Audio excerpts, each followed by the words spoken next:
Hello everyone, स्वागत है आप सभी लोगों का संभव बैच में। मैं आपका फैकल्टी जावेद हक। अभी तक की इस यात्रा में हमने प्रोफेसर रामशरण शर्मा द्वारा लिखित पुरानी एनसीईआरटी प्राचीन भारत के 4 अध्याय पर चर्चा किया और आज के इस सेशन में हम लोग अध्याय 5 पर चर्चा करने जा रहे हैं, जो पाषाण काल आदिम जीवन से संबंधित है, जब मनुष्यों ने पत्थर के औजारों का निर्माण किया, उनका प्रयोग किया और अपनी आजीविका का निर्वहन किया और अपने इतिहास को आगे बढ़ाया। पाषाण काल पर इस चर्चा को प्रारंभ करने से पहले मैं आप लोगों के साथ एक संक्षिप्त चर्चा करूंगा मानव के उद्विकास की, ह्यूमन इवोल्यूशन की, जिसके बिना ये चर्चा पाषाण काल पे अधूरी रहेगी। ठीक है ना। इसलिए पहले हम लोग मानव उद्विकास पे एक संक्षिप्त चर्चा करते हैं और इस बात को समझते हैं कि मानव होने का अर्थ क्या होता है। What does it takes to be a human. मानव जब हम किसी को कहते हैं तो इसका मूल अर्थ क्या होता है, बायोलॉजिकल सेंस में, जैविक कॉन्टेक्स्ट में, जैविक संदर्भ में इसका अर्थ क्या होता है। तो अगर हम लोग बहुत बहुत बहुत पहले चले जाएं, तकरीबन 2.5 करोड़ साल पहले चले जाएं, तो 2.5 करोड़ साल पहले अर्ली प्राइमेट्स हुआ करते थे, बंदर सदृश जंतु हुआ करते थे। अर्ली प्राइमेट्स, एकदम पुरानी बात है, 2.5 करोड़ साल पुरानी बात। तो जो देखिए प्रारंभिक प्राइमेट्स हुआ करते थे बंदर सदृश, उन प्रारंभिक प्राइमेट्स से 2.4 या 2.5 करोड़ वर्ष पूर्व उद्विकास की अवस्था में, ठीक है, इवोल्यूशन जिसको बोलते हैं, उद्विकास के क्रम में उन प्रारंभिक प्राइमेट्स बानर सदृश जंतुओं से उद्विकास में 2 शाखाएं अलग अलग निकलती हैं, जिसमें से एक शाखा हमारी और आपकी है और एक शाखा हमारे बंधु बांधवों की है, अर्थात बंदर, चिंपैंजी, गुरिल्ला, लंगूर, ओरंगुटान्स की है, जो बिल्कुल भी हमारे पूर्वज नहीं है। आम तौर पे हम ये समझते हैं, बहुत सारे लोग ये समझते हैं कि बंदर हमारे पूर्वज हैं, तो हमारे पूर्वज है तो हमारे साथ क्यों टहल रहे हैं गली मोहल्लों में। वो हमारे पूर्वज नहीं हैं, वो हमारे बंधु बांधव हैं। उनके पूर्वज, बंदरों के पूर्वज और हमारे और आपके पूर्वज प्रारंभिक प्राइमेट्स हैं। ये है, तो बंदर कतई हमारे कोई पूर्वज नहीं है, बंधु बांधव जरूर है। तो इनसे उद्विकास की अवस्था में 2 शाखाएं, उद्विकास के क्रम में 2 शाखाएं निकलती है। एक शाखा जो निकलती है उसे हम नाम देते हैं होमिनॉइड्स। इसको जूलॉजी और एंथ्रोपोलॉजी में डिटेल में पढ़ा जाता है। हमारा पर्पस ना तो जूलॉजी या एंथ्रोपोलॉजी डिस्कस करना है, हम पाषाण काल पे चर्चा कर रहे हैं मूलतः, लेकिन एक संक्षिप्त चर्चा मानव उद्विकास पे किए बिना इस अध्याय पे चर्चा अधूरी रह जाएगी। इसलिए अगले कुछ चंद लम्हों में हम इस पे चर्चा करके सीधे पाषाण काल पर लौट आएंगे। तो एक शाखा निकलती है होमिनॉइड्स और दूसरी शाखा उद्विकास की अवस्था में निकलती है होमिनिड्स। और जो होमिनॉइड शाखा है, होमिनॉइड शाखा से ही सब निकलते हैं बंदर, चिंपैंजी, गुरिल्ला,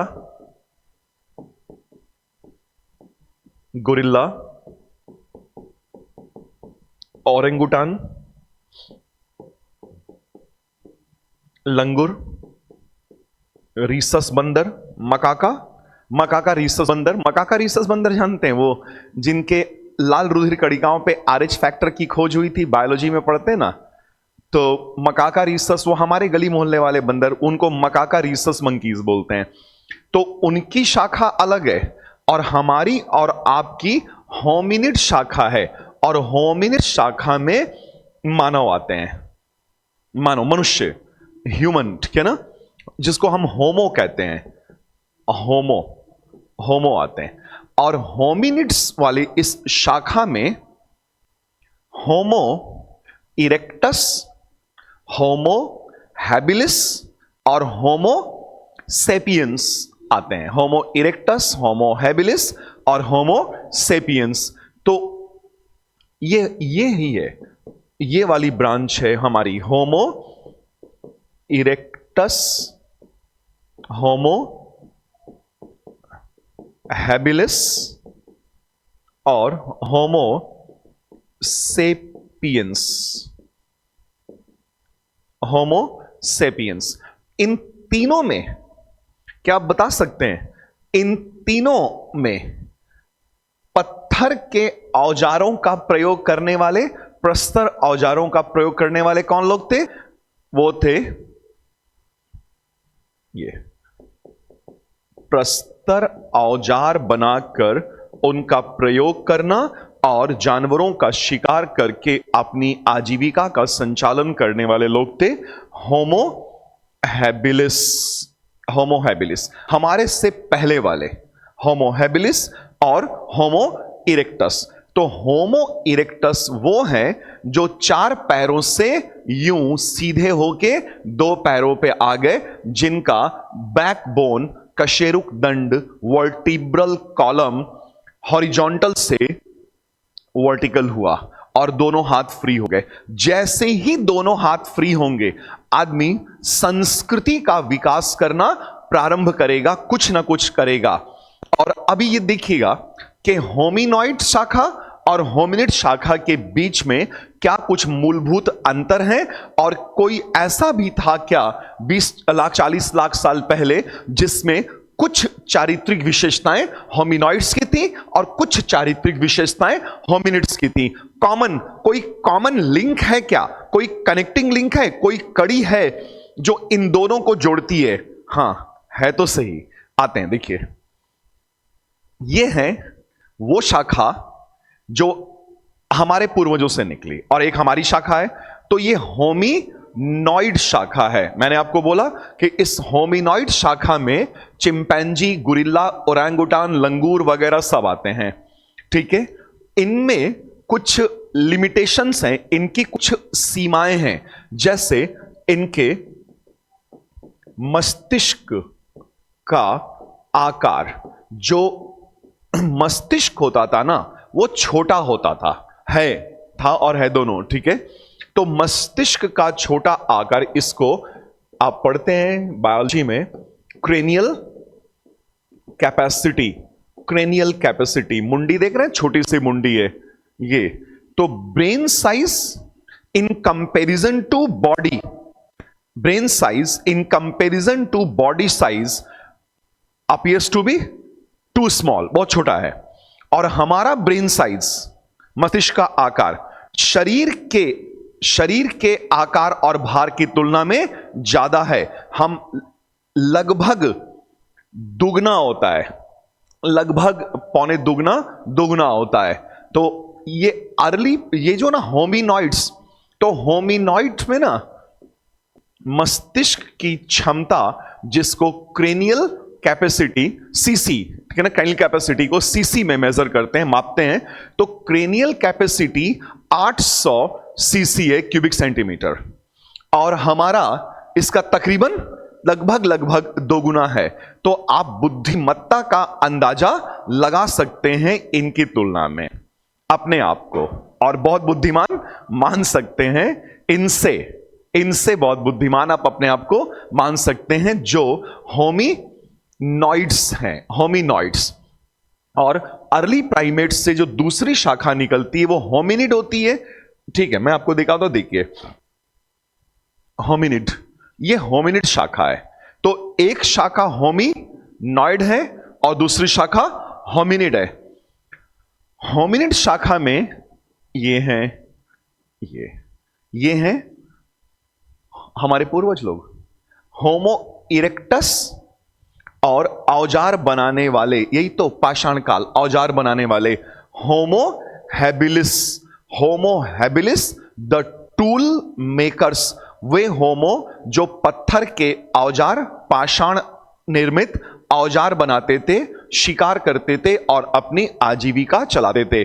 और इससे उद्विकास की अवस्था में आगे आते हैं होमो सेपियंस, जिसमें पुराने वाले होमो सेपियंस से 3 लाख साल से 8 लाख साल पहले वाले होमो सेपियंस और मॉडर्न या लेटेस्ट होमो सेपियंस हम और आप हैं। होमो सेपियंस लेटेस्ट होमो सेपियंस हैं। हम वाइज मैन हैं, थिंकिंग मैन, वाइज मैन। हमारे अंदर मैनिपुलेटिंग एबिलिटीज है।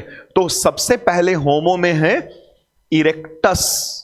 होमो देखिए, ये है होमो इरेक्टस, ये हैं औजार बनाने वाले। होमो हैबिलिस और फिर आते हैं होमो सेपियंस। तो बंदरों वाली शाखा और हमारी शाखा को जोड़ने में बीच में एक लिंक है, एक कड़ी है, जिन्हें हम कहते हैं ऑस्ट्रेलोपिथेकस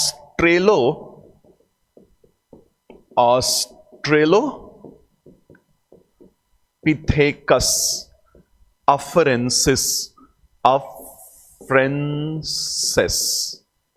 ऑस्ट्रेलोपिथेकस अफ्रेंसिस कहा जाता है। तो ऑस्ट्रेलोपिथेकस अफ्रेंसिस बीच में है। इनके कुछ शारीरिक लक्षण चिंपैंजी गुरिल्ला के हैं और कुछ शारीरिक लक्षण हमारे और आपके हैं।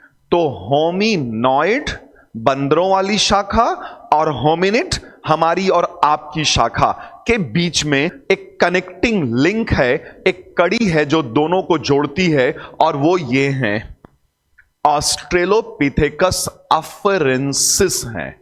ऑस्ट्रेलोपिथेकस अफरेंसिस, ठीक है। तो देखिए, अब जो होमिनॉइड्स हैं, होमिनॉइड्स बंदरों वाली शाखा और हमारी और आपकी होमिनिड शाखा। होमिनॉइड शाखा हमारी तुलना में इनके कपाल, इनके मस्तिष्क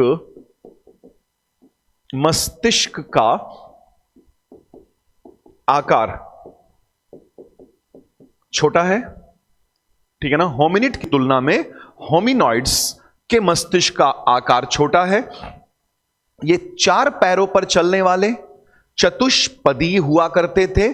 चतुष्पदी 4 पैरों पर। 4 पैरों पे क्यों चलने वाले हैं? 4 पैरों पे चलना ही पड़ेगा, कोई चारा नहीं है, क्योंकि जो बैकबोन है इनका, बैकबोन कशेरुक दंड, इंग्लिश में लिख देता हूं, हिंदी ज्यादा हो जाएगा आपके लिए।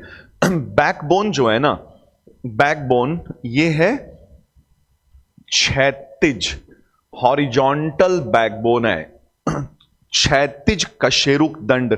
और अगर कशेरुक दंड क्षैतिज है तो 4 पैरों पे यूं आना ही पड़ेगा। थोड़े देर के लिए 100-200 मीटर अगर चलना हो तो 2 पैरों पर बैलेंस करके ये जा सकते थे, परंतु अगर दूर जाना हो, कई किलोमीटर आगे जाना हो, तो ये हर हालत में 4 पैरों पर आएंगे ही आएंगे। और अगर हमें और आपको 4-5 किलोमीटर जाना हो तो भी हम 2 पैरों पे ही रहेंगे। क्यों? क्योंकि हमारे कशेरुक दंड जो हमारा ये है ना, वर्टिब्रल कॉलम बैकबोन, ये वर्टिकल हो चुका है और हम लोग चलने के लिए अनुकूलित हो चुके हैं, एडॉप्ट कर चुके हैं, ठीक है।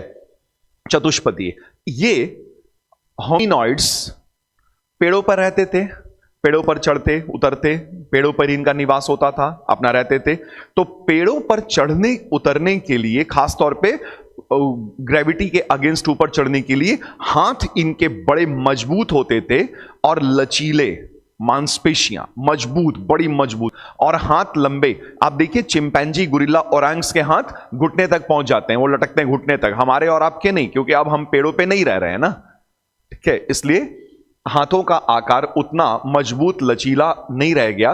तो लचीले, और होमिनॉइड में है लचीले एवं मजबूत आगे के दोनों हाथ, अग्रभुजाएं पेड़ों पर चढ़ने के लिए अनुकूलित और उपयुक्त। और कशेरुक दंड, पृष्ठ, ये बैकबोन, ये क्षैतिज है। तो इनके बहुत सारी सीमाएं हैं और इसी के वजह से ये जंगलों में रह गए, ना ये पत्थर के औजार बना पाए, ना कुछ कर पाए, ना किसी तरह की खास किस्म की संस्कृति का विकास कर पाते हैं। ठीक है, तो ये अब देखिए इनमें और कुछ दिक्कतें हैं। दिक्कतें नहीं हैं, हमारे हिसाब से तुलना करने पर लग रहा है कि ये जब चलते हैं ना तो आगे के इनके दोनों पैर या कह लीजिए हाथ अंदर की तरफ होते हैं यूं, और ये यूं ही रखते हैं। आप मान लीजिए 4 पैरों पे आ जाइए तो आप हाथ कैसे रखेंगे जमीन पर? यूं रखेंगे। चिंपैंजी गुरिल्ला यूं रखते हैं, ये अंदर की तरफ मुड़े हुए होते हैं। यहां पे देखिए ना इसमें ये, और सीमा इनका लिमिटेशन क्या है? इनका बैकबोन कशेरुकदंड क्षैतिज है। एक बड़ी भारी समस्या ये रह गई, वरना ये भी हमारे साथ मकान बना करके रह रहे होते, सिविलाइजेशन होता, इनकी भी अपनी हमारे और आपके जैसे दुनिया होती, और बंदरों चिंपैंजियों का भी अलग से ऑनलाइन क्लास चल रहा होता। वो जंगल में ना रह गए होते। तो ये जंगल में रह गए क्योंकि इनका बैकबोन हॉरिजॉन्टल रह गया। अगर बैकबोन सीधा होता ना, ये 2 पैरों पे खड़े हो जाते और ऐसे ही फिर रहते, तो ये भी सभ्यता और संस्कृति का विकास कर लेते। तो फिर बंदरों वाली हड़प्पा सभ्यता एक पढ़ रहे होते हम, सिलेबस बढ़ जाता हमारा। और दूसरी सीमा मस्तिष्क का छोटा आकार। और एक और चीज है जो हमें और इन्हें अलग करती है, और वो है ये अंगूठे का ये पोजीशन। ये जो है ना, अगर थोड़ी देर के लिए इसको ध्यान दीजिए, इसको नीचे कर दूं यहां पे, ये ऐसे नीचे कर दूं, तो ये पेन जो मैं पकड़ पा रहा हूं ऐसे ना स्टाइलस, ये नहीं पकड़ पाऊंगा अगर ये नीचे चला गया तो और चिंपैंजी गुरिल्ला बंदरों के साथ यही सीमित, यही प्रॉब्लम है। प्रॉब्लम इन द सेंस कि हम अपने से तुलना करके कह रहे हैं कि समस्या है कि वो जब भी पकड़ेंगे तो यूं पकड़ेंगे, ये यहां आएगा ही नहीं। और अगर यहां नहीं आएगा तो औजार नहीं बना पाएंगे, संस्कृति का विकास नहीं कर पाएंगे। पेड़ पे झूल सकते हैं, एक दूसरे को थप्पड़ मार सकते हैं, बस यही काम कर लेंगे। क्योंकि देखिए यहां पे लोकेशन दिखाया गया, यहां पे दिखाया गया, ये रहा चिंपैंजी और ये है हमारा लोकेशन। फर्क है, और ये मिलेगा ही नहीं यहां पे, ये इससे, और ये इससे आसानी से मिल जाएगा ये। तो ग्रास्पिंग, पकड़ने की अद्भुत क्षमता हमारे अंदर है।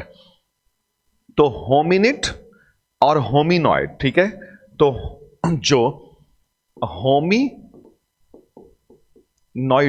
ठीक है ना, होमिनॉइड्स, और दूसरी शाखा अर्ली प्राइमेट से होमिनिड।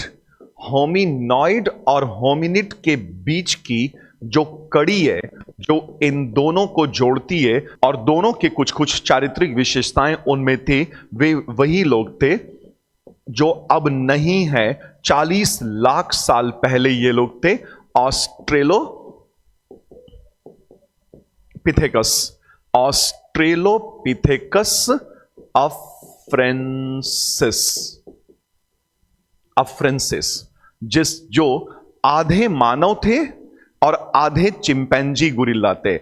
इसका कंकाल, इनके कंकाल मिले हैं। एक कंकाल मिला जिसे हम लोग एक नाम दे देते हैं लूसी, और इस पे एक मूवी भी बनी है। आप देखिएगा, कभी वक्त मिले तो लूसी मूवी देखिएगा, और उसमें दिखाया गया है कि अगर मस्तिष्क की क्षमता बढ़ती जाए 10%, 15%, 30%, 40%, तो मनुष्य क्या कुछ कर सकता है, क्या हो सकता है, इस बात की संभावना पर विचार किया गया है मूवी में, लूसी मूवी में। और लूसी जो है वो ऑस्ट्रेलोपिथेकस अफ्रेंसिस है, जिसके कुछ विशेषताएं होमिनॉइड शाखा की थी और कुछ विशेषताएं होमिनिड शाखा की थी। लेकिन ये लोग विलुप्त हो गए, ये आगे नहीं बढ़ पाए।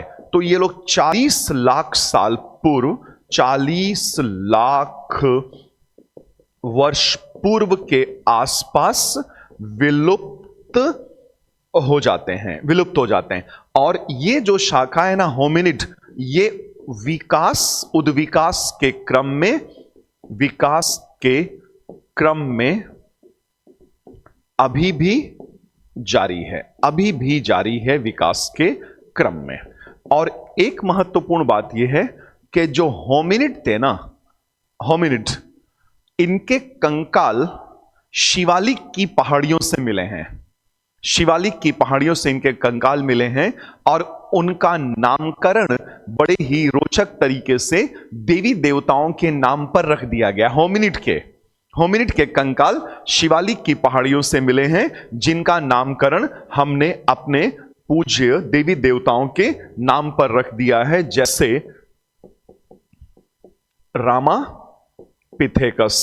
रामापिथेकस का भगवान श्री राम से कुछ लेना देना नहीं है।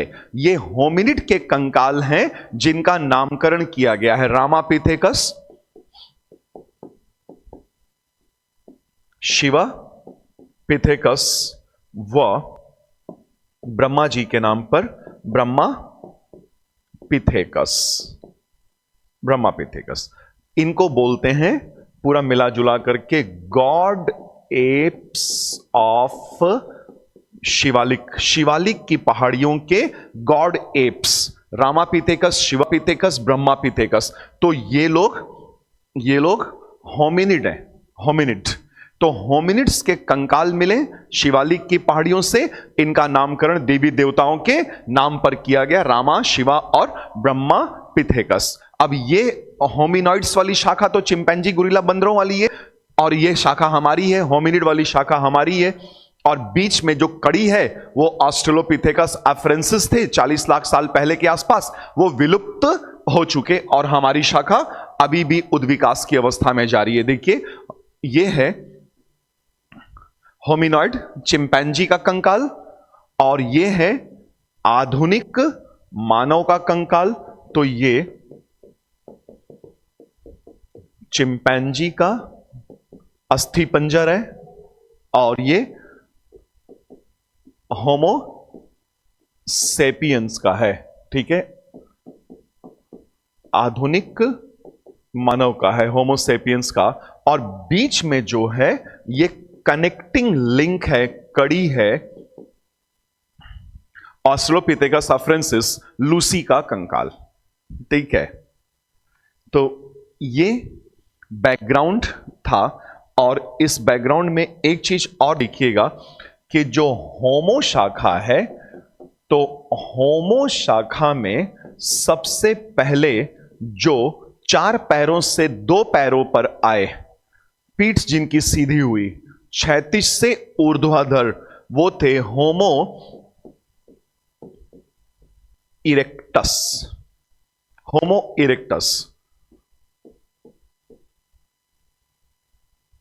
ऊर्ध्वाधर कशेरुक दंड, रीढ़ की हड्डी जिनका ऊर्ध्वाधर हुआ, कशेरुक दंड वाले। फिर इनसे उद्विकास की अवस्था में आगे बढ़ते हुए होमो हैबिलिस आए, होमो हैबिलिस। ठीक है, जो पत्थर के औजार बनाने वाले थे। यही तो हमारा चैप्टर है, हमें इन्हें जानना था वास्तव में इस पूरे डिस्कशन में। होमो हैबिलिस प्रस्तर 20 लाख साल पूर्व प्रस्तर औजार बनाने वाले। तो वास्तव में मानव इतिहास का प्रारंभ मूल रूप से किससे जुड़ रहा है? होमो हैबिलिस से जुड़ रहा है, जो पहले मनुष्य थे जिन्होंने प्रस्तर औजार, पत्थर के औजार बनाना प्रारंभ किया था, प्रस्तर औजार बनाने वाले। और इनके आगे के उद्विकास से आते हैं होमो सेपियंस, हम और आप, होमो सेपियंस। ठीक है, ये होमो सेपियंस सोचने वाला है, बुद्धिमान मनुष्य की श्रेणी में इन्हें बताया जाता है कि बुद्धिमान मनुष्य हैं होमो सेपियंस। और फिर होमो सेपियंस में भी पुराने वाले होमो सेपियंस और नए वाले होमो सेपियंस, तो इनको भी 2 भागों में बांट दिया जाता है कि आर्काइक, पुराने वाले आर्काइक होमो सेपियंस और नवीन या नूतन, लेटेस्ट होमो सेपियंस।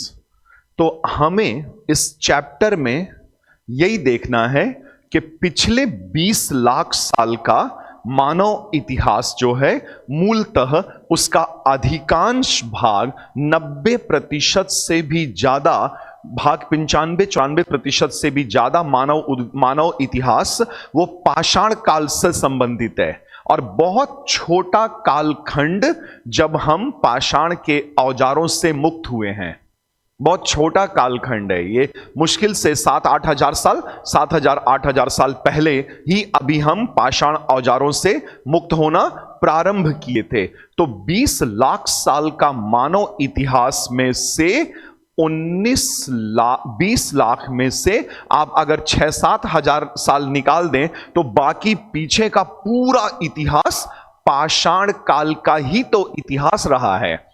और वो जुड़ा हुआ है मुख्यतः होमो हैबिलिस और पुराने और नए वाले होमो सेपियंस से। तो जो नूतन होमो सेपियंस हैं, या जिन्हें हम और आप नाम देते हैं लेटेस्ट होमो सेपियंस, ये दुनिया के कई भागों में गए और बसे।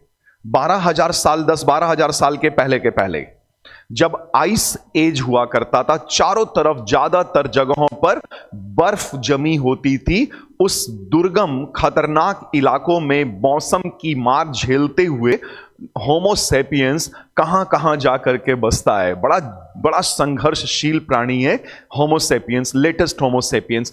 तो होमो सेपियंस के जो कंकाल मिले हैं ना, जिन जिन स्थानों से, तो सामान्यतया उन्हीं स्थानों के नाम पर इनका नामकरण कर दिया गया है। जैसे होमो हिडलबर्जेंसिस, होमो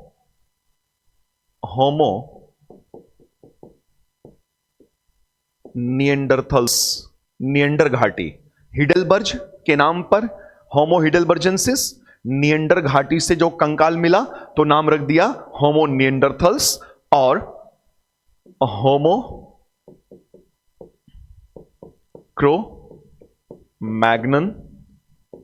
क्रोमैग्नन्स, या फिर हमारे देश में होमो नर्मदेंसिस, नर्मदा घाटी में नर्मदेंसिस, होमो नर्मदेंसिस मिला।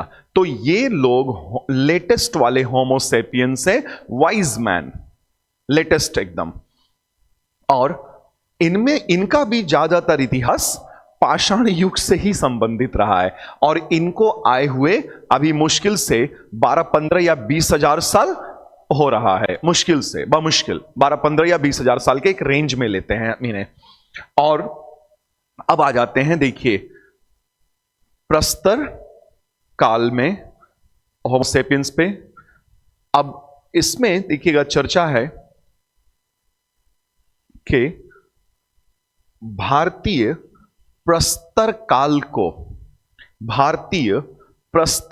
को पत्थर के औजारों और आजीविका के निर्वहन के आधार पर बांटा गया है, विभाजित किया गया है मुख्यतः 3 खंडों में। या यूं कह लीजिए कि पिछले 20 लाख वर्षों का मानव इतिहास जब हम पढ़ते हैं पत्थर के औजारों के आधार पर और आजीविका का निर्वहन करने के आधार पर, तो हम इन्हें 3 भागों में बांट लेते हैं, विभक्त कर लेते हैं। ठीक है, एक पूरा पाषाण काल, दूसरा मध्य पाषाण काल और तीसरा नवपाषाण काल। तो जो भारतीय प्रस्तर काल हम ले रहे हैं, मुख्यतः भारतीय प्रस्तर काल, तो इसका विभाजन किया जाता है ना, तो विभाजन कर देने से पढ़ना आसान हो जाता है। तो ये विभाजन किस आधार पे करेंगे, लेकिन विभाजन का तो आधार होना चाहिए ना। तो भारतीय प्रस्तर काल का विभाजन प्रस्तर या पाषाण औजारों की आकृति, शेप वगैरह के आधार पर और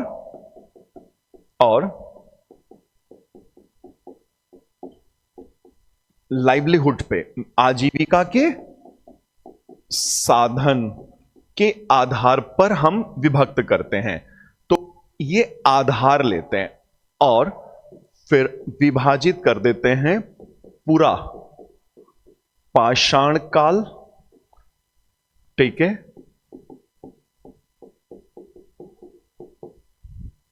फिर मध्य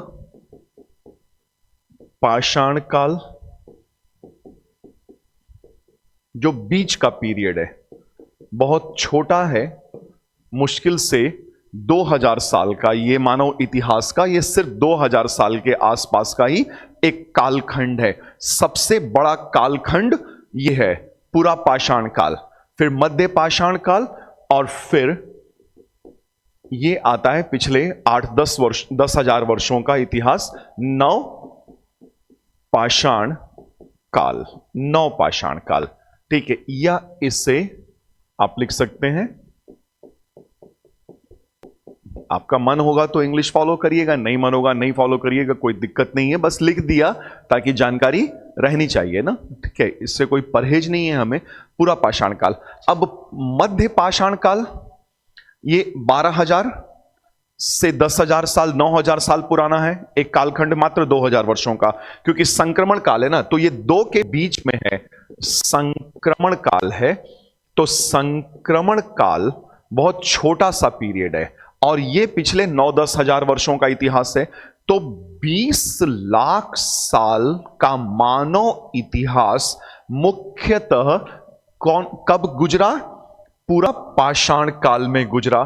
तो पूरा पाषाण काल को भी विभाजित कर लिया जाता है 3 भाग में ताकि पढ़ना आसान हो जाए। लेकिन विभाजन का आधार क्या बनेगा? पत्थर के औजारों की आकृति और आजीविका के साधन, ये 2 आधार लिया जाता है। तो इसमें फिर निम्न पुरा, मध्य पुरा पाषाण काल और उच्च पुरा पाषाण काल कर लिया जाता है। और आधार मैंने आपको क्या बताया, वर्ष पे मत जाइएगा ज्यादा, वर्ष आगे पीछे होता है कालखंड, ठीक है ना, आगे पीछे हो सकता है। देखिए जैसे मैं आपको बताता हूं, निम्न पुरा पाषाण काल 20 लाख साल पहले से लेकर 1 लाख साल पहले तक, ठीक है। और मध्य पाषाण 1 लाख से 40,000 और फिर 40,000 से 12,000 वर्ष पूर्व, ये 3 भाग हैं, ठीक है ना। तो देखिए आप चाहे तो लिख सकते हैं, उसका कोई बहुत वैल्यू नहीं है। तो 20 लाख वर्ष पूर्व से लेकर 1 लाख वर्ष पूर्व, यह विभाजन वही है जो प्रोफेसर रामशरण शर्मा ने अपने एनसीईआरटी में किया हुआ है, प्राचीन भारत अध्याय संख्या 5। तो ये कुछ वर्ष आगे पीछे हो सकते हैं, इतना बड़ा इशू नहीं होता, इस पे ध्यान ज्यादा मत दीजिएगा, कंसेप्ट पे और मेन फैक्ट्स पे फोकस करिएगा। मध्य पुरा पाषाण काल है 1 लाख वर्ष पूर्व से लेकर 40,000 वर्ष पूर्व तक। और उच्च पाषाण काल, उच्च पुरा पाषाण काल है 40,000 वर्ष पूर्व से लेकर लगभग 10 या 12,000 वर्ष पूर्व, यह विभाजन किया गया है पूरा पाषाण काल, क्योंकि मानव इतिहास का 90-95% खंड ये पूरा पाषाण काल में ही बीता है।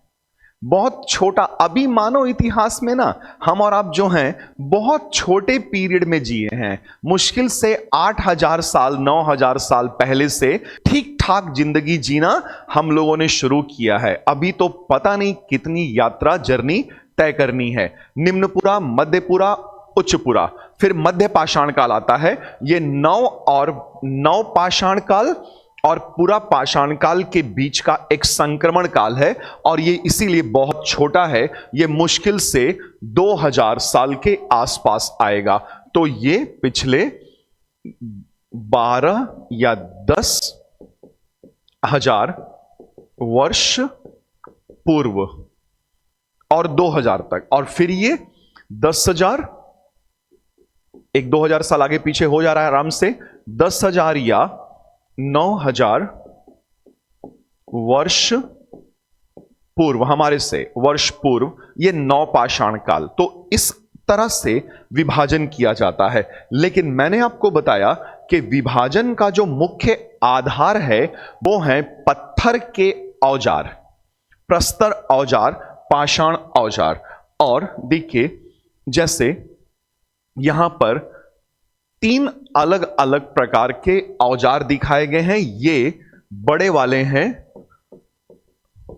कोर औजार, कोर टूल्स, और ये पत्थरों को टकरा टकरा करके चपटे धारी वाले औजार बनाए गए हैं। ये फलक औजार हैं, फलक औजार। और ये ब्लेड है, दांतेदार ब्लेड, डेंटिकुलेटेड ब्लेड। तो कोर औजार, फलक औजार और ब्लेड, चाहे एक तरफ दांतेदार बनाए चाहे दोनों तरफ पैरेलली बनाया गया, दांतेदार ब्लेड है। तो ये 3 अलग अलग प्रकार के औजार बने हैं, और ये इन्हीं के आधार पर तो विभाजन किया गया है। जैसे निम्नपुरा पाषाण काल में मुख्यतः कौन से औजार हैं? बड़े बड़े कोर औजार हैं, कोर औजार। मध्यपुरा पाषाण काल का रिप्रेजेंटेशन करने वाले जो औजार हैं वो चपटे धारदार फलक औजार हैं, फ्लैक्स हैं, फलक औजार। अब यहां इस बात का ध्यान रखिएगा कि जब मध्यपुरा पाषाण काल में फलक औजारों का प्रयोग होना प्रारंभ होगा तो ऐसा नहीं होगा कि कोर औजार खत्म हो जाएंगे, पूरी तरह से समाप्त हो जाएंगे। इस काल में कोर औजार भी रहेंगे, लेकिन मुख्यतः ध्यान किधर चला जाएगा? फलक औजार पे चला जाएगा। और जब उच्चपुरा पाषाण काल में ब्लेड बनेंगे, पत्थर के दांतेदार ब्लेड्स बनेंगे, तो जब ब्लेड्स बनाया जाएगा तो इसका यह मतलब नहीं होगा कि इधर वाले औजार खत्म हो जाएंगे, बस ट्रेंड शिफ्ट कर जाएगा, फोकस शिफ्ट कर जाएगा, तो खात्मा नहीं हो जाएगा। तो पत्थर के औजारों के आधार पर, प्रस्तर औजारों के आधार पर पूरा पाषाण काल को हमने 3 भागों में बांटा। निम्नपुरा पाषाण काल जिसका प्रतिनिधित्व करने वाला औजार है कोर, मध्यपुरा पाषाण काल जिसका प्रतिनिधित्व करने वाला औजार है फलक या फ्लैक्स, और उच्चपुरा पाषाण काल में ब्लेड्स। लेकिन यह ध्यान रखिएगा जैसे जैसे आगे बढ़ रहे हैं पुराने वाले औजार खत्म नहीं हो जा रहे हैं, हां उनका संख्या में गिरावट जरूर आ जा रहा है, लेकिन वो आगे बढ़ते जा रहे हैं। और जब ये मध्य पाषाण काल में पहुंचते हैं तो ये तो बहुत लंबा पीरियड जिया है ना ये पूरा पाषाण काल। तो जब मध्य पाषाण काल में पहुंचते हैं तो यहां पर देखिए आइस एज जब बर्फ थी बहुत, और फिर वो जलवायु परिवर्तन होता है, ठीक है, प्लिस्टोसीन और होलोसीन ऐसे शब्द आते हैं। बस यूं समझ लीजिए, हमें उधर नहीं जाना है, हम लोग ज्योग्राफिकल डिवीजन, जियोलॉजिकल डिवीजन्स नहीं पढ़ रहे हैं, हम लोग इतिहास पढ़ रहे हैं। तो 10-12 हजार साल पहले यूं समझिए कि बर्फ पिघलनी शुरू हुई, आइस एज का खात्मा होना शुरू हुआ, बर्फ पिघलने लगी, पानी जमा होने लगा, झील नदियां बनने लगी, और मछलियां पकड़ना और यह सब शुरू हो जाएगा। तो यहां परिवर्तन होगा, मध्य पाषाण काल के समय परिवर्तन होगा।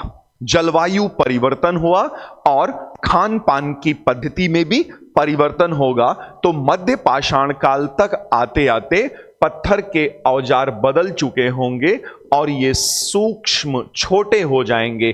तो माइक्रोलिथ बोलते हैं इसको, प्रस्तर सूक्ष्म औजार। तो मध्य पाषाण काल में कैसे औजार होंगे? सूक्ष्म औजार हो जाएंगे, माइक्रोलिथ्स हो जाएंगे, सूक्ष्म औजार। और फिर नव पाषाण काल जब होगा तो नव पाषाण काल में यहां पर फिर औजार ये पॉलिश रगड़ रगड़ के चमका देंगे अपने औजार। ये पॉलिश युक्त प्रस्तर, कोई पेंट नहीं कर रहे हैं ना, रगड़ के चमकाया जा रहा है, पॉलिश युक्त प्रस्तर औजार बनेगा। तो देखिए, औजारों के, प्रस्तर औजारों के आधार पर पाषाण काल का विभाजन किया गया है। यही मैं आपको बोल रहा था कि दो आधार पर विभाजन किया गया है, पत्थर के औजारों के आधार पर, और दूसरा विभाजन है आजीविका के साधन के आधार पर। उसमें अभी मैं आता हूं।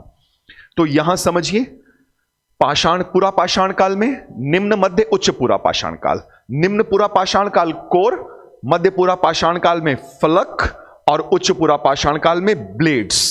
फिर मध्य पाषाण काल में छोटे औजार माइक्रोलिथ्स या सूक्ष्म प्रस्तर औजार, और नव पाषाण काल में पॉलिश युक्त प्रस्तर औजार हो जाएंगे। और इसके बाद फिर से देखिए, एक और विभाजन है आजीविका के साधन के आधार पर, मींस लाइवलीहुड के बेसिस पे।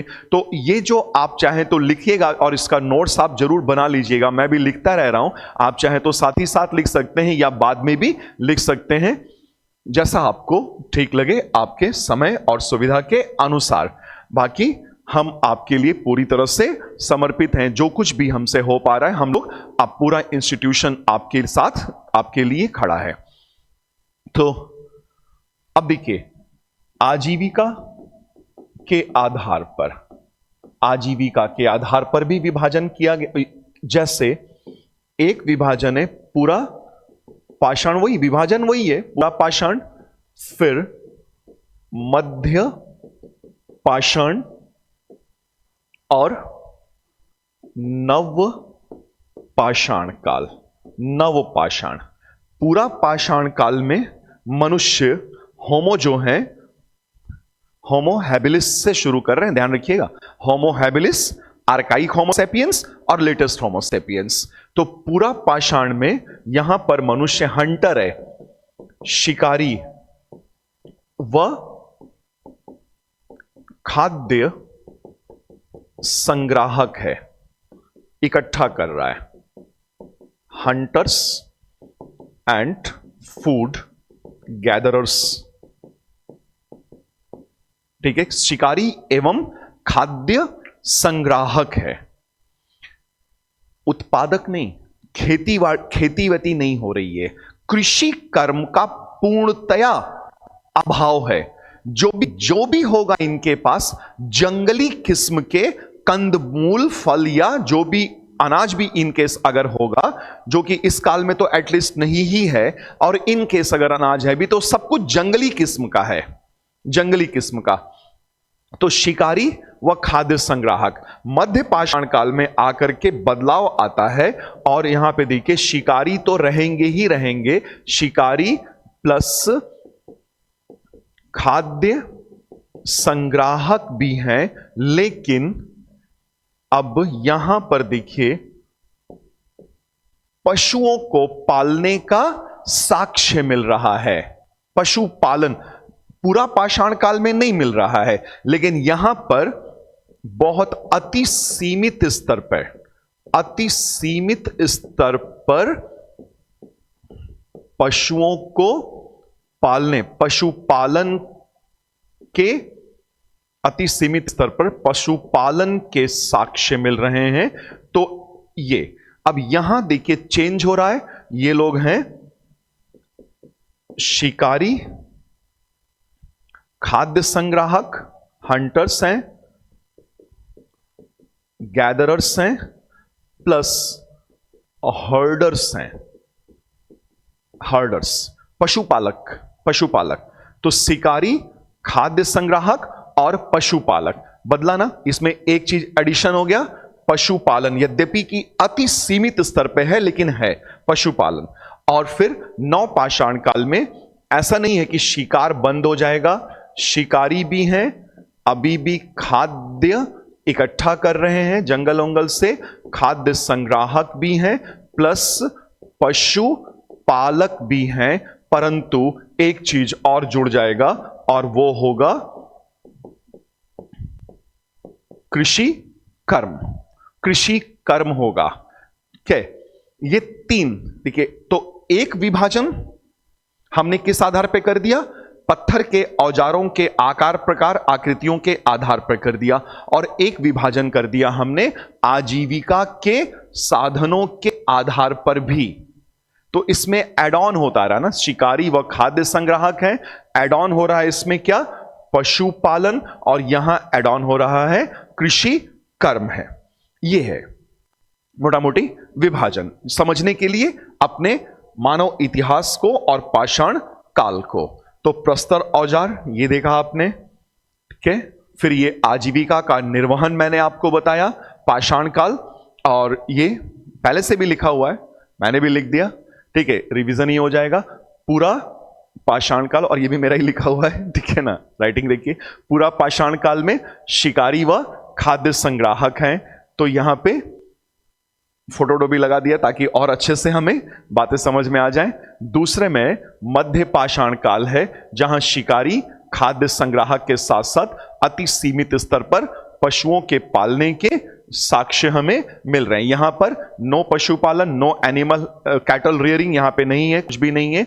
यहां पे पूरी तरह से शिकार करने और खाद्य संग्रहण पर निर्भर है। यहां पर शिकार और खाद्य संग्रहण के साथ साथ पशुओं को, जानवरों को पालने के साक्ष्य मिल रहे हैं। और नवपाषाण काल में आते आते यहां पर शिकारी, और ये दोनों तो एड ऑन हो ही जाएगा, ये तो आगे बढ़ता ही रहेगा। यहां पर कृषि कर्म के साक्ष्य हमें मिलने लग रहे हैं, ठीक है। अब आगे आते हैं, देखिए थोड़े और डिटेल में, और कुछ ऐसे स्थलों को भी चिन्हित करते हैं जहां से इन पत्थरों के औजार प्राप्त किए गए हैं। जैसे हमने पाषाण काल को पूरा पाषाण, ठीक है, पूरा पाषाण, मध्य पाषाण, निम्न पाषाण, और पूरा पाषाण को भी निम्न पुरा, मध्य पुरा और उच्च पुरा पाषाण काल। तो पूरा पाषाण काल में निम्न पुरा और मध्य पुरा पाषाण काल पे अभी फोकस करते हैं।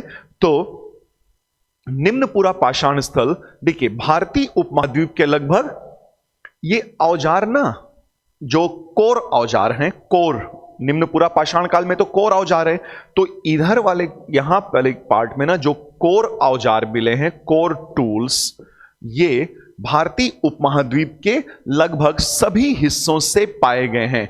और ये प्रारंभिक उपकरण है ना, पूरा पाषाण, प्रारंभिक पूरा पाषाण उपकरण तो काफी बड़े आकार के, ये रिफाइंड नहीं है, कोर उपकरण है जो क्वार्ट्ज पत्थर, क्वार्ट्जाइट प्रकार के पत्थरों से बने हुए, और ये पोतवार पठार और शिवालिक से बरामद किए गए चट्टानों से बनाए गए थे क्वार्ट्ज। तो कोर टूल्स किसके बने हुए?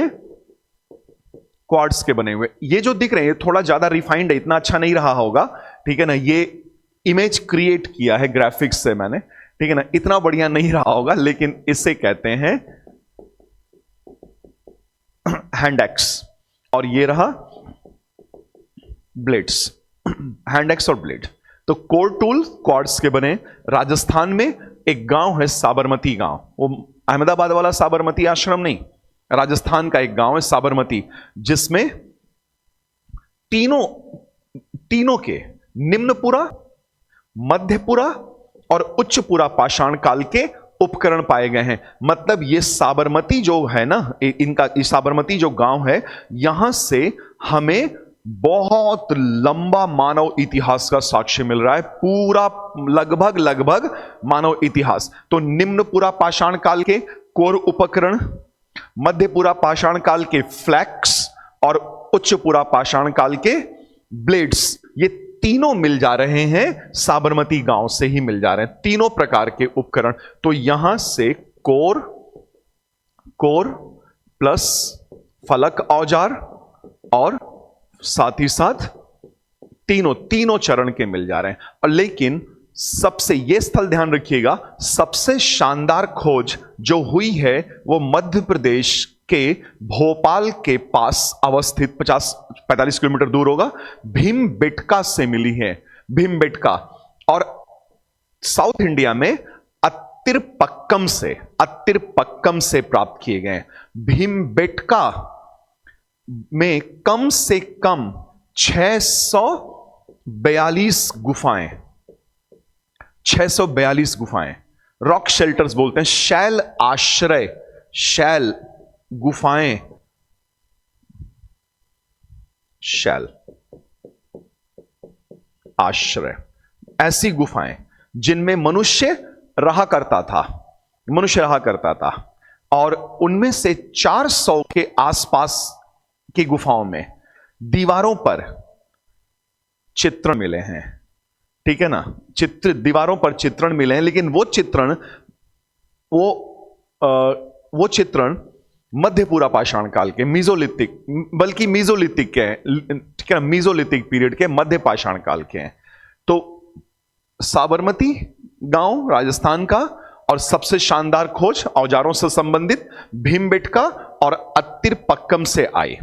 और जो मध्यपूरा पाषाण काल है उसमें हम ये देख रहे हैं कि जो हैंड एक्स है, ये वाला पत्थर की कुल्हाड़ियां, हैंड एक्स व अन्य उपकरण, क्लीवर या भेदनी पूरी तरह से खत्म नहीं हो जाएंगे। क्लीवर समझते हैं, बताता हूं।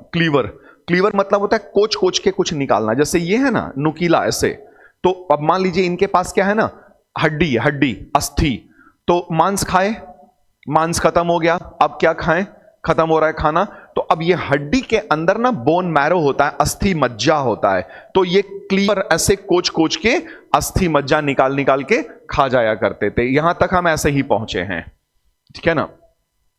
तो पत्थर के औजारों में बदलाव आ रहे हैं मध्यपूरा पाषाण काल में। लोहे की, सॉरी, लोहा कुछ है ही नहीं यहां पे, तो भी मेटल ही नहीं है। प्रस्तर की कुल्हाड़ियां, कुल्हाड़ी बोलने पे लोहा दिमाग में आ जाता है, पत्थर की कुल्हाड़ियां, प्रस्तर व अन्य उपकरण जैसे कि क्लीवर या भेदनी पूरी तरह से गायब नहीं होंगे, लेकिन संतुलन, सिंधु और झेलम, सतलज नहीं, सिंधु और झेलम नदियों के बीच में एक पठार है, पोतवार पठार से अब कोर और ब्लेड्स की तरफ ये बढ़ रहे हैं। तो ब्लेड, तो कोर से फ्लैक्स, फलक औजार, और फ्लैक्स से ब्लेड्स की तरफ बढ़ रहे हैं। यह हमें पता चल रहा है कई स्थानों से, जैसे पोतवार पठार जो सिंध और झेलम नदियों के बीच अवस्थित है। यह एविडेंस दे रहा है कि पत्थर के औजारों के आकार, प्रकार, आकृतियों में लगातार परिवर्तन होता गया है और पत्थर के औजार छोटे और अधिक परिष्कृत होते गए हैं। तो निम्नपूरा पाषाण काल में क्वार्ट्जाइट पत्थरों के बने कोर औजार, फिर धीरे धीरे करके मध्यपूरा पाषाण काल की तरफ आते आते फ्लैक और ब्लेड औजार, और उच्च पूरा पाषाण की तरफ आते आते पूरा फोकस शिफ्ट कर जाएगा ब्लेड औजारों पर। जिसे किचन में काटने के लिए चाकू आता है ना, जिसमें दांत लगे होते हैं, ऐसे दांत बने होते हैं, तो उसी तरह का कुछ, लेकिन वो पत्थर का होगा। यहां पे कोई भी अभी धातु नहीं है, मेटल नहीं है, ये इस चीज का ध्यान रखिएगा। और उच्च पूरा पाषाण काल तक आते आते बड़ी संख्या में ब्लेड बनने लगे। ब्लेड, पत्थर के ब्लेड, अब वो चाहे एक तरफ रगड़ के नुकीला करें, चाहे दोनों तरफ कर दें। तो one sided blade and parallel, both side, parallel sided blade की तरफ ट्रेंड शिफ्ट कर जाएगा। और जब पूरा पाषाण काल का खात्मा हो रहा है, तो बीच में 2500 साल के लिए मध्य पाषाण काल आ रहा है, संक्रमण का काल है पूरा पाषाण काल, और नव पाषाण काल के बीच में मध्य पाषाण काल, वो बहुत कम समय के लिए है। और इसमें फोकस शिफ्ट कर गया है, आदिमानवों का फोकस शिफ्ट कर जाएगा किस पे? फोकस शिफ्ट कर जाएगा सूक्ष्म प्रस्तर औजारों पर। माइक्रो का मतलब ही होता है सूक्ष्म, लिथ का मतलब होता है चट्टान, पत्थर। और मध्य पाषाण काल में पहली बार डेड बॉडीज को दफनाए जाने का साक्ष्य मिल रहा है, यानी कि शवाधान प्रणाली कहां मिल रही है? शवाधान प्रणाली हमें पूरा पाषाण काल में नहीं मिल रही है, वो मध्य पाषाण काल में मिल रही है, जब डेड बॉडीज को कब्र में, गड्ढे में, गर्त में दफनाया जाना प्रारंभ किया गया है, और शवों के साथ साथ कुछ जो भी इनके पास हैं, कुछ वस्तुएं वगैरह भी रख रहे हैं, ग्रेव गुड्स भी रख रहे हैं।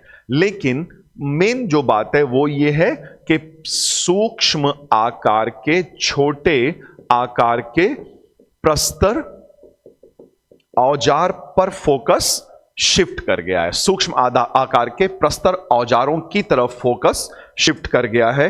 और यहां एक बात का ध्यान रखिएगा कि डेड बॉडीज को दफनाए जाने का साक्ष्य हमें कब से मिलना प्रारंभ हो रहा है? मध्य पाषाण काल, जो संक्रमण काल है, उससे मिलना शुरू हो रहा है। और जैसे मान लीजिए इन्होंने क्या किया कि हाथी दांत का, हाथी तो रहे हो ना जंगल में, हाथी मर गया, हाथी दांत को खुरच खुरच के चट्टान से, पत्थर के औजार से उसमें कुछ अपना पहनने का बना लिया, पेंडेंट टाइप का बना लिया, और सूखी टहनी से बांध के वो गले में पहन लेते थे पेंडेंट। अब वो आदमी मर गया तो वो पेंडेंट उसके कब्र में डाल दिया। तो इस तरह से अब व्यक्ति गया तो उसका सामान भी उसी के साथ गर्त में, कब्र में डाल दिया जा रहा है। ये मध्य पाषाण काल से हमें ऐसी चीजें मिलनी शुरू हो रही हैं, ठीक है ना। तो माइक्रोलिथ, अब देखिए जैसे भीमबेटका, बघोर, और पूर्वी उत्तर प्रदेश में इलाहाबाद, प्रतापगढ़, मिर्जापुर की तरफ, पूर्वी उत्तर प्रदेश में 3 जगह जहां से मध्य पाषाण काल के हमें साक्ष्य प्राप्त होते हैं, और मनुष्य कंकाल भी। सराय नाहर राय, महदहा और दमदमा, ये 3 क्षेत्र हैं। तो एमपी में भीमबेटका, बघोर राजस्थान में, और ईस्टर्न यूपी में 3 क्षेत्र, सराय नाहर राय, महदहा और दमदमा, यहां से मीजोलिथ के एविडेंसेस मिलते हैं। एक इंटरेस्टिंग बात आपको यह बताता हूं कि यहां से पूर्वी यूपी से जो अस्थि कंकाल मिले हैं, उनको देखने के बाद पता चलता है, अध्ययन करने पर, कि ये लोग लंबे लोग थे, हाइट ज्यादा है, लंबे लोग हैं। हालांकि अब यूपी के लोग ज्यादा लंबे नहीं होते हैं, पूर्वी यूपी के लंबे लोग। पश्चिमी उत्तर प्रदेश में तो लंबे चौड़े लोग होते हैं ना, सब तो पहलवान, रेसलर्स, और सारा ओलंपिक तो उधर ही पूर्वी उत्तर प्रदेश, हरियाणा की तरफ से लोग लेकर के आते हैं। इवन मेनली हरियाणा की तरफ, पूर्वी उत्तर प्रदेश भी ज्यादा मेडल नहीं आ पाता है, पर पश्चिमी उत्तर, पूर्वी से तो बहुत ही कम, गिना चुना ही होगा शायद। तो पश्चिमी उत्तर प्रदेश के बियॉन्ड जब जाएंगे दिल्ली की तरफ, तो हरियाणा, पंजाब, तो हमें एक चीज मिल रहा है कि 10-12 हजार साल पहले पूर्वी यूपी के लोग लंबे होते थे, और इनका दंत स्वास्थ्य, दांत बड़ा अच्छा है। कंकाल में मिला ना, दांत बढ़िया मिला, दांत नहीं खराब हुए, लेकिन इनके साथ एक समस्या जुड़ी हुई थी, और इनको एक दिक्कत थी। अब यह नहीं पता कि वो दिक्कत क्यों थी, और ये हमारा विषय भी नहीं है, खैर। तो इनको ऑस्टियो आर्थराइटिस था, मतलब जोड़ों का दर्द, घुटने घिसे हुए, घुटने रगड़ खा रहे हैं, घुटने घिसे हुए मिले हैं। तो कुछ तो दिक्कत है इनके साथ, खान पान में कुछ दिक्कत रही होगी, जो भी ये कुछ जंगली किस्म की चीजें खा रहे होंगे वो इनके घुटनों को खराब कर रही होगी, कुछ ना कुछ तो गड़बड़ था इनके साथ।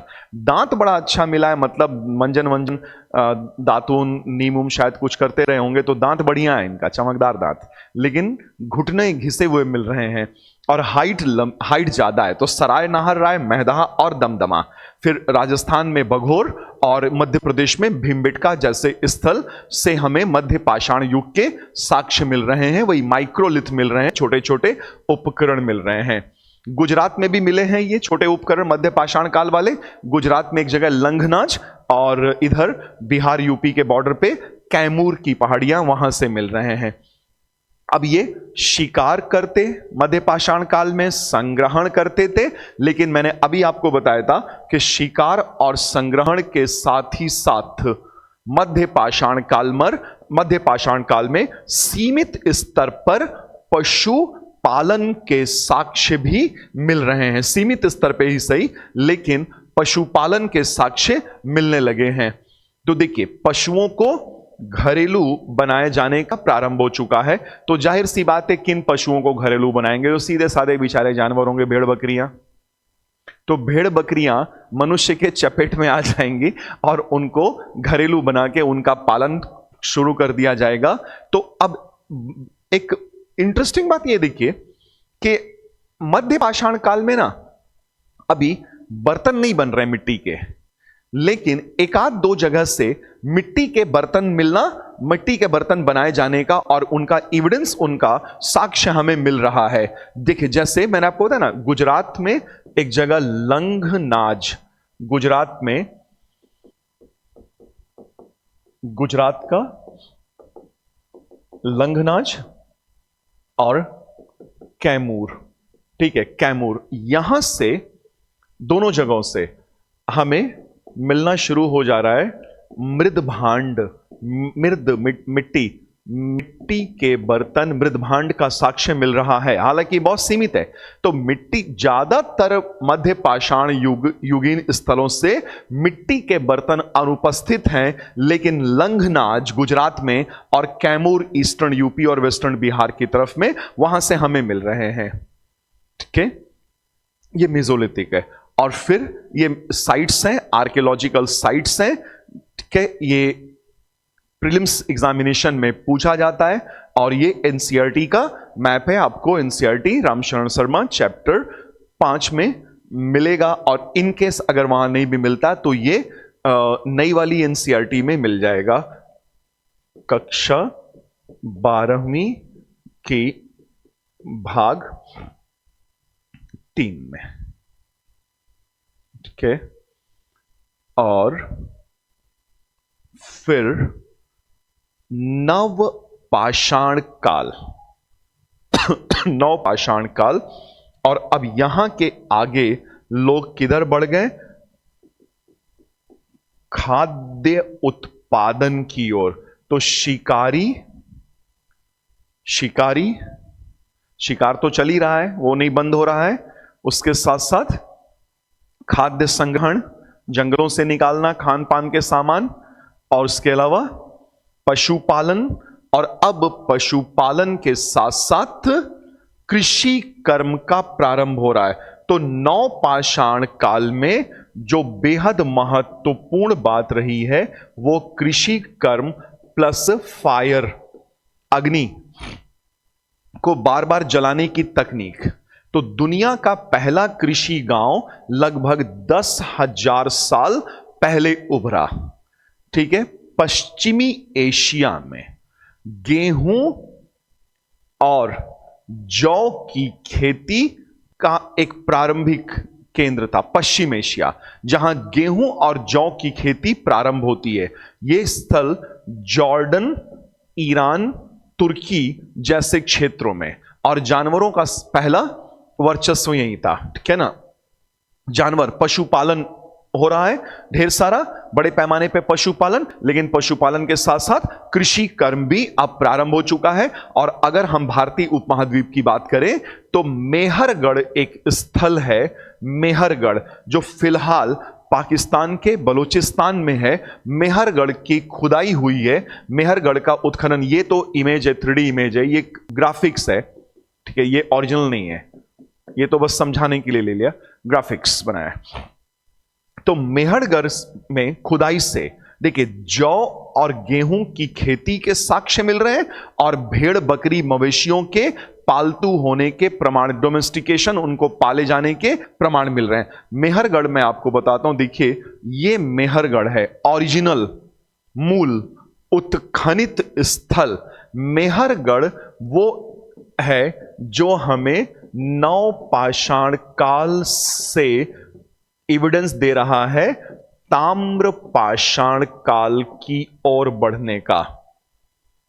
तो मेहरगढ़ किन चीजों का साक्ष्य दे रहा है कि मनुष्य कैसे नव पाषाण काल से ताम्र पाषाण काल की ओर बढ़ा है। मतलब जब ताम्र पाषाण काल का मतलब होता है जब ताम्र औजार आ गए, ताम्र औजार और प्लस प्रस्तर औजार, ये दोनों मिल करके काम कर रहे हैं।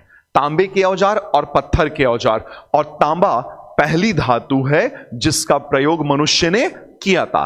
तांबा पहली धातु है जिसका प्रयोग मनुष्य ने किया था। तो मेहरगढ़ नौ पाषाण का भी एविडेंस दे रहा है, नौ पाषाण से ताम्र पाषाण का भी एविडेंस दे रहा है, और यहां से मेहरगढ़ से यह भी एविडेंस दे रहा है कि मेहरगढ़ को छोड़ करके लोग नगरीय जीवन की ओर जा रहे हैं, अर्थात मोहनजोदड़ो की ओर जा रहे हैं, इंडस वैली सिविलाइजेशन की तरफ जा रहे हैं, सिंधु घाटी की सभ्यता, हड़प्पा सभ्यता की तरफ विकास हो रहा है। तो नव पाषाण काल से ताम्र पाषाण और फिर वहां से मेहरगढ़ के लोग मोहनजोदड़ो की तरफ पलायन कर रहे हैं, माइग्रेट कर रहे हैं। तो ये अर्बन सेंटर्स तक, शहरी केंद्रों तक जाने का साक्ष्य प्रदान कर देता है। तो मेहरगढ़ हमारे लिए बहुत ज्यादा महत्वपूर्ण स्थल है, बहुत ज्यादा। ठीक है। तो नव पाषाण काल खाद्य उत्पादन की ओर, तो शिकार, खाद्य संग्राहक, पशुपालन और कृषि की ओर बढ़ गया है मनुष्य।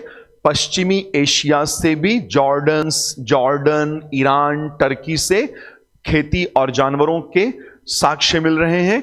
और हमारे भारतीय उपमहाद्वीप में जबरदस्त बड़े पैमाने पे जो साक्ष्य मिल रहा है वो पाकिस्तान के मेहरगढ़ में, बलूचिस्तान के मेहरगढ़ में मिल रहा है। तो पाकिस्तान बांग्लादेश जैसा कोई चीज उस वक्त, उस जमाने में नहीं हुआ करता था, राष्ट्र राज्य प्रणालियां नहीं हुआ करती थी, ठीक है ना। और पूर्वी उत्तर प्रदेश में भारत के उत्तरी किनारों से, पूर्वी उत्तर प्रदेश के उत्तरी किनारों से, जैसे प्रयागराज, मिर्जापुर, विंध्य क्षेत्र, यहां से चावल की खेती, ये बड़ा महत्वपूर्ण है, यह ध्यान रखिएगा, चावल की खेती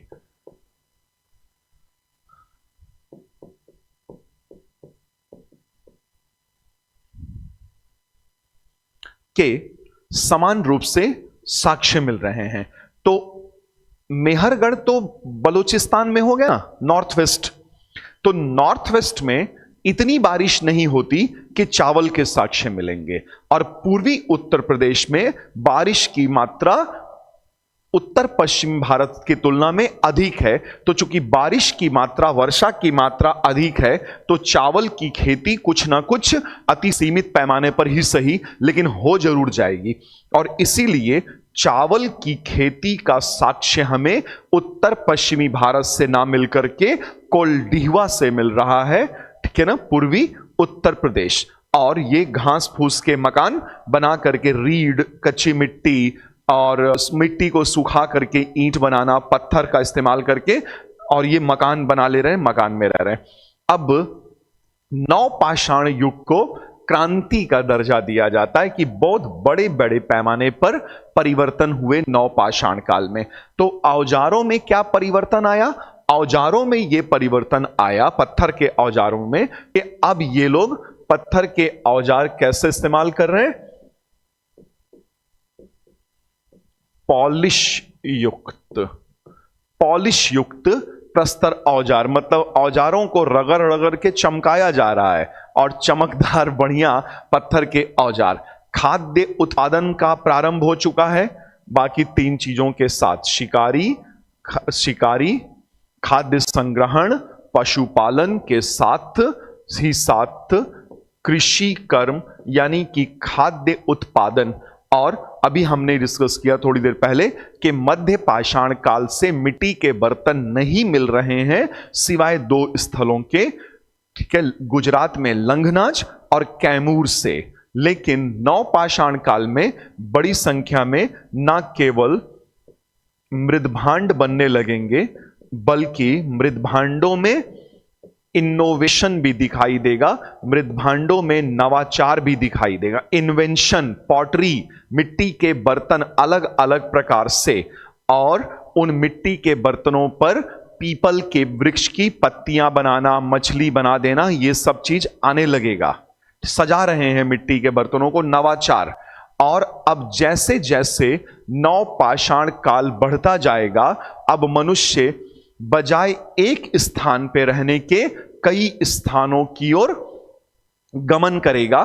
तो अब कॉलोनियल लाइफ से सेडेंट्री लाइफ आएगा। अलग अलग बटेंगे मनुष्य, कुछ ग्रुप यहां, कुछ ग्रुप वहां, कुछ ग्रुप वहां, क्योंकि अब इनकी निर्भरता पशुपालन और खेती पर ज्यादा हो गई है। शिकार और खाद्य संग्रहण लगातार कम होता गया है, पशुपालन बढ़ता गया, कृषि कर्म बढ़ता जा रहा है, मिट्टी के बर्तन बनाने लगे हैं। तो जाहिर सी बात है, एक जगह बहुत ढेर सारे लोग नहीं रहेंगे, अब वो साथ छूटेगा और छोटे छोटे समूहों में ये लोग बिखरेंगे और अपना जीवन जीना प्रारंभ करेंगे। तो अब ये सेडेंट्री लाइफ जिएंगे, अलग अलग, ठीक है, अलग अलग जीवन, सेडेंट्री लाइफ जिएंगे। और अब ये गांव बनाने लगेंगे, गांव, और वो गांव आत्मनिर्भर गांव होंगे। मतलब जिंदगी जीने भर का सारा सामान एक गांव में मिल जाएगा। तो नवपाषाण काल में आत्मनिर्भर ग्रामीण अर्थव्यवस्था का उदय हमें स्पष्ट रूप से देखने को मिल रहा है। आत्मनिर्भर गांव, और gender based division of labour भी होने लगेगा। लिंग आधारित श्रम विभाजन के स्त्रियों को कार्य दे दिया जाएगा कि आप बच्चे पालिए और घर में रहिए, खाना बनाने का, अनाज उनाज सुखाने, ये सब काम, और पुरुष लोग शिकार करेंगे, खाद्य संग्रहण करेंगे, पशुपालन करेंगे और खेती बाड़ी वाले काम करेंगे। तो ये श्रम का विभाजन किया गया है जेंडर बेस्ड। नवपाषाण काल में हमें ये सारी चीजें दिखाई दे रही हैं। और इसके अलावा यहां पे देखिए, नवपाषाण कालीन एक स्थल है, अभी हम इस पे आते हैं और डिटेल में। ये गड्ढा है, गड्ढे में ही कमरे बनाए गए हैं, क्योंकि ये बुर्ज होम है, प्लेस ऑफ बर्च,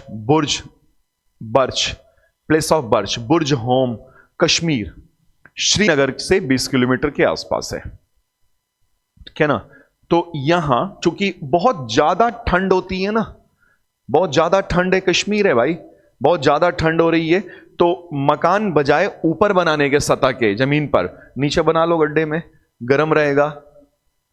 तो देखिए क्या बढ़िया फिजिक्स लगा रहे हैं, बेसिक फिजिक्स भी इनको आना समझ में आ रहा है कि हीट कैसे ट्रैप किया जाता है। तो पिट बेरियल बोलते हैं, गर्त आवास का साक्ष्य हमें नवपाषाण काल में कश्मीर के एक स्थल बुर्जहोम से मिल रहा है, जबकि दूसरा एक प्रसिद्ध स्थल कश्मीर में ही नवपाषाण काल का गुफ कराल है, ठीक है। तो ये इतनी सारी बातें हमें नवपाषाण काल में देखने को मिल रही हैं, जिसके आधार पर यह कहा जा रहा है कि यह नवपाषाण कालीन क्रांति है, नवपाषाणी क्रांति। पॉलिश युक्त प्रस्तर औजार, ठीक है ना, पॉलिश युक्त प्रस्तर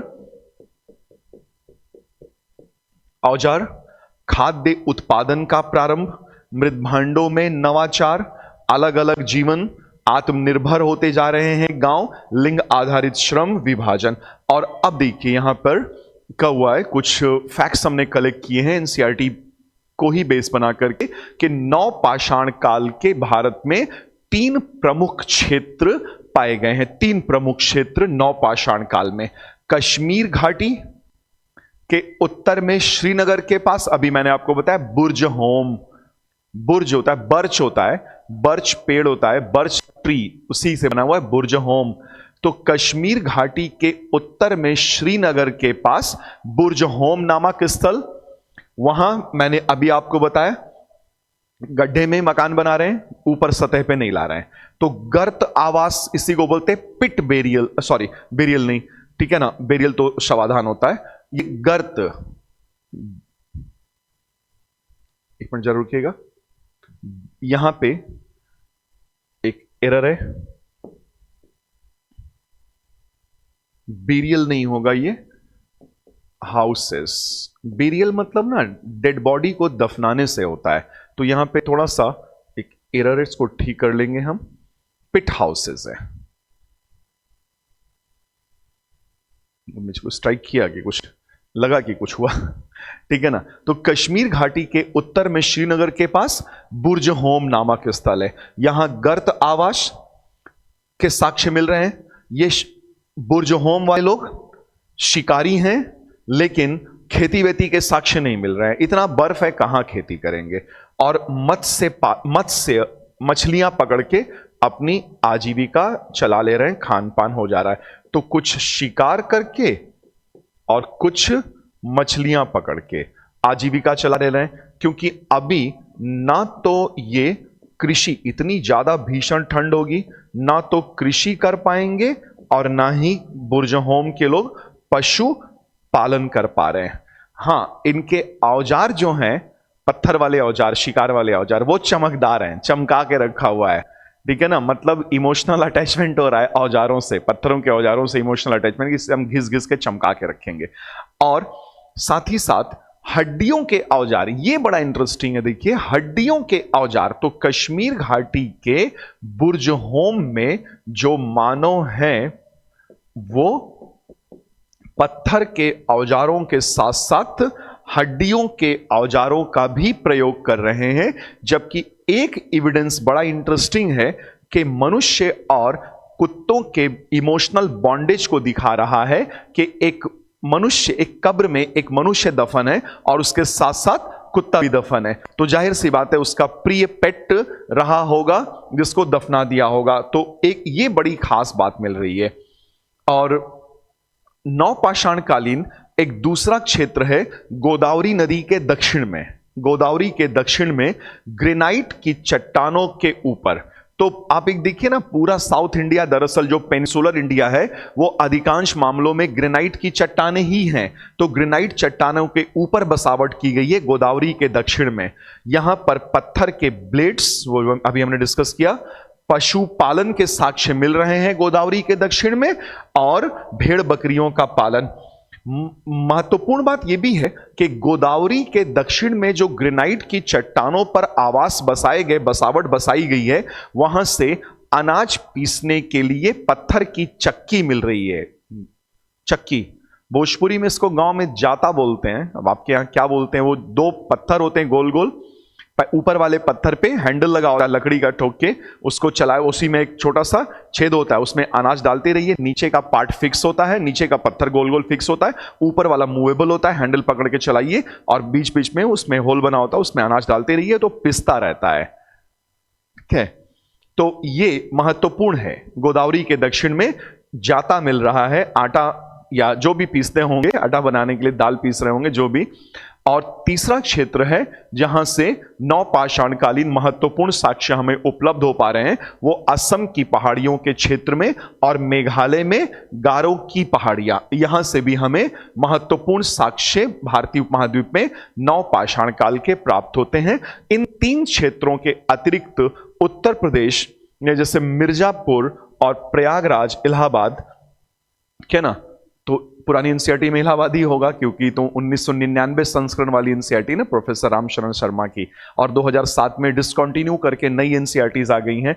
तो मिर्जापुर व प्रयागराज क्षेत्र में धान की खेती के साक्ष्य, वही कोल्डीवा, धान की खेती के साक्ष्य मिल रहे हैं। तो ये तीन महत्वपूर्ण नवपाषाणिक क्षेत्र हैं। पत्थर की कुल्हाड़ियों के आधार पर इन्हें बांटा गया है। प्रस्तर कुल्हाड़ियां कश्मीर घाटी के उत्तर में श्रीनगर के पास बुर्ज होम, और दूसरा गोदावरी के दक्षिण में ग्रेनाइट की चट्टानों के ऊपर बसे बसावट में, और तीसरा असम की पहाड़ियों और मेघालय के गारो की पहाड़ियों में, फिर उसके अलावा ईस्टर्न यूपी। मेहरगढ़ का उत्खनन मैंने अभी बताया था, बेहद महत्वपूर्ण है हमारे लिए, क्योंकि अगली कक्षा में हम इस पे ज्यादा चर्चा करेंगे। क्योंकि मेहरगढ़ वो बस्ती है जो हमें लिंक दे रहा है कि नवपाषाण काल से मनुष्य आगे किधर की तरफ बढ़ा है। तो नवपाषाण काल से जो हम आगे की तरफ बढ़े हैं ना, वो है ताम्रपाषाण काल। तो नव पाषाण काल किसमें मर्ज कर रहा है, किसमें समा जा रहा है? ये ताम्रपाषाण काल में समा जा रहा है, क्योंकि मनुष्य ने सबसे पहले तांबे के औजारों का इस्तेमाल किया और मेहरगढ़ तांबे के औजारों के साथ साथ पत्थर के औजारों के इस्तेमाल किए जाने का साक्ष्य उपलब्ध करा दे रहा है। और ये फिर ताम्रपाषाण काल, ताम्रपाषाण बस्ती, और यहां से ये और एविडेंस दे रहा है कि ये नगरों की ओर जा रहे हैं। ये तो ये नवपाषाण काल देखिए, 9000 मेहरगढ़ 9000 वर्ष पूर्व से लेकर 5000 वर्ष पूर्व, 9000 वर्ष पूर्व से लेकर 5000 वर्ष पूर्व का एक सीधा सीक्वेंस, बड़ा शानदार सीक्वेंस दे रहा है कि नवपाषाण से ताम्रपाषाण और ताम्रपाषाण से नगरों की ओर, यानी कि कांसा। तो फिर इन्होंने क्या किया, तांबा और तांबा में मिलाया टिन, और तांबा और टिन मिला के बना दिया कांस्य, और नगरों की ओर बढ़ गए। और वही जो नगर बने उसी को हम लोग नाम देते हैं सिंधु घाटी, हड़प्पा या सिंधु सरस्वती सभ्यता। तो ये क्या महत्वपूर्ण स्थल है मेहरगढ़, जो सीधे नवपाषाण काल से हमें पहुंचा रहा है सिंधु घाटी की सभ्यता, एकदम सीधा सीक्वेंस, एकदम बढ़िया एविडेंस देते हुए। तो मेहरगढ़ बेहद महत्वपूर्ण आर्कियोलॉजिकल साइट है, उत्खनित स्थल है पुरातत्व के लिए।